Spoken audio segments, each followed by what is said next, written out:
जम्मू काश्मीरमधील पहलगाम येथे दहशतवाद्यांनी भ्याड हल्ला केला। या हल्ल्यामध्ये 28 भारतीय नागरिक मरण पावले तर अनेक भारतीय नागरिक जखमी झालेले आहे। केवळ भारतातूनच नव्हे तर संपूर्ण जगभरातून या भ्याड हल्ल्याचा तीव्र निषेध होत आहे। हा हल्ला कोणत्याही जाती धर्मावर झालेला नसून मानवतेवर झालेला भ्याड हल्ला आहे। म्हणून अशा कठीण प्रसंगी सर्वच राजकीय पक्षांनी राजकारण बाजूला ठेवून केंद्र सरकार दहशतवाद्यांना धडा शिकविण्यासाठी जी भूमिका घेईल त्यासाठी केंद्र सरकारच्या पाठीशी ठामपणे उभे राहावे असे आवाहन माजी आमदार राणा दिलीप कुमार सानंदा यांनी श्रद्धांजली सभेत केले। 24 एप्रिल 2025 रोजी शहर पोलीस स्टेशन समोरील राष्ट्रपिता महात्मा गांधी उद्यान येथे माजी आमदार राणा दिलीप कुमार सानंदा यांच्या अध्यक्षतेखाली जम्मू काश्मीर मधील पहलगाम येथे दहशतवादी हल्ल्याचा निषेध करून मृतकांना श्रद्धांजली देण्यासाठी श्रद्धांजली सभेचे आयोजन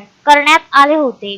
त्या प्रसंगी बोलताना त्यांनी उपरोक्त प्रतिपादन केले। यावेळी विश्वपाल सिंह जाधव, संजू शर्मा, बबलू पठाण, किशोरप्पा भोसले, खोंड महाराज, डॉक्टर तबस्सुम हुसेन, सरस्वती खासने, मनोज वानखडे, अशोक देशमुख आदींची प्रमुख उपस्थिती होती। सर्वप्रथम राष्ट्रपिता महात्मा गांधी यांच्या पुतळ्याला माल्यार्पण करून अभिवादन करण्यात आले। तदनंतर पहलगाम येथील दहशतवादी हल्ल्याच्या निषेधार्थ राष्ट्रप्रेमी नागरिकांनी हाताला काळ्या फिती बांधून निषेध असो, पहलगाम येथे झालेल्या भ्याड हल्ल्याचा निषेध असो, दहशतवाद्यांना फाशी द्या, भारत माता की जय, हम सब एक है अशा जोरदार घोषणाबाजी करून दहशतवादी हल्ल्याचा निषेध केला।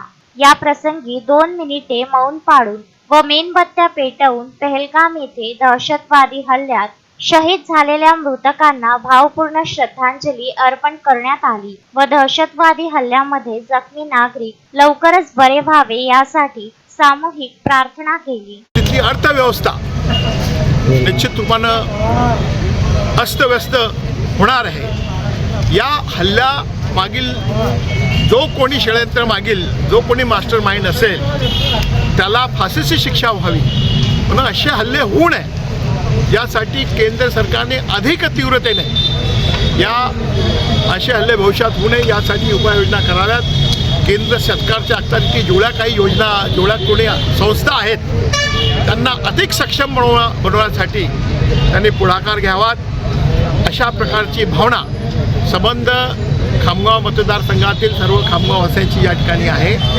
या श्रद्धांजली सभेमध्ये सर्वांनी आपला संताप व्यक्त केला व जे आतंकवादी आहेत त्यांना फाशीची शिक्षा व्हावी अशा प्रकारची मागणी या प्रसंगी सर्वांनी केली। आदरणीय नरेंद्र मोदीजी जेव्हा गुजरातचे प्राईम मिनिस्टर होते त्यावेळेस त्यांनी सांगितलं होतं की या देशामध्ये पंतप्रधान आहे त्याच्या हातामध्ये सर्व व्यवस्था असतात, सर्व समुद्राची तटबंदी असते, सर्व या काही मग ते व्हॉट्सअप असेल, सोशल मीडिया असेल, फेसबुक असेल, ईमेल असेल, सर्वांवर नियंत्रण हे केंद्र सरकारचं असतं। असं असताना देखील याची माहिती केंद्र शासनाला होती का, त्या अधिकाऱ्यांना होती का?